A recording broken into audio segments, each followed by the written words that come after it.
The Bold, the Young, and the Murdered by Don Zolidis. I will be playing Valencio. Do you want to know? Sit, and I will explain it to you. It began when I was 6. I was a little boy then.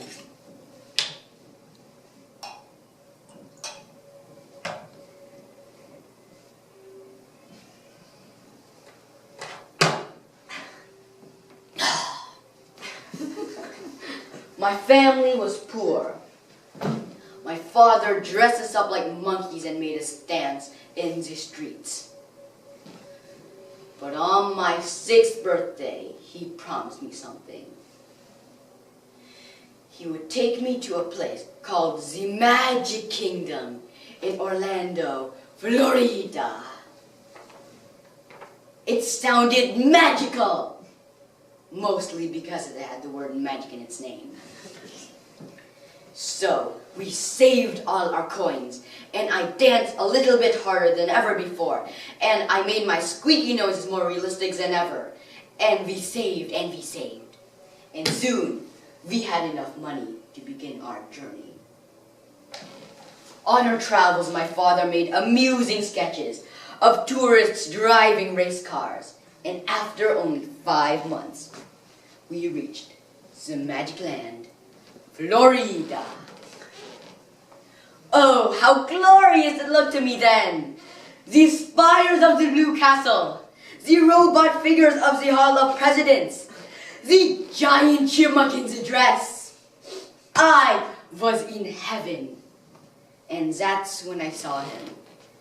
An enormous rodent, the size of my great-uncle Suka. An animal so powerful, he looked like a god from mythology. Made flesh, with saucers for ears, and a smile that could swallow the world. He looked right at me, and I was made anew. I followed him. I would have followed that rodent to the edge of the universe. But when he thought no one was looking,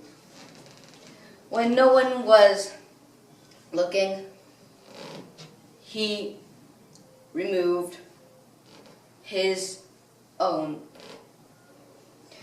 head. His head! He was no god! He was a pimply-faced teenager. Right then and there, I dedicated my life to evil. Later that night, I gathered a group of street urchins and we ambushed him as he was returning to the castle. He was large but clumsy, and we toppled him quickly, our tiny fists raining blows of rage upon his battered body. And when he lost consciousness, we tore off his head and held it aloft in triumph. My reign of terror had begun. I spent the next few days stealing purses from old ladies and used the profits to hire a gang of dog workers. We held Snow captive for days until they gave in to our demands. $500,000 US and a plane ticket to Italy. I left my father there to draw sketches and dance his monkey dance. From there, it was easy to become overlord of an international crime syndicate. All because of the rodent.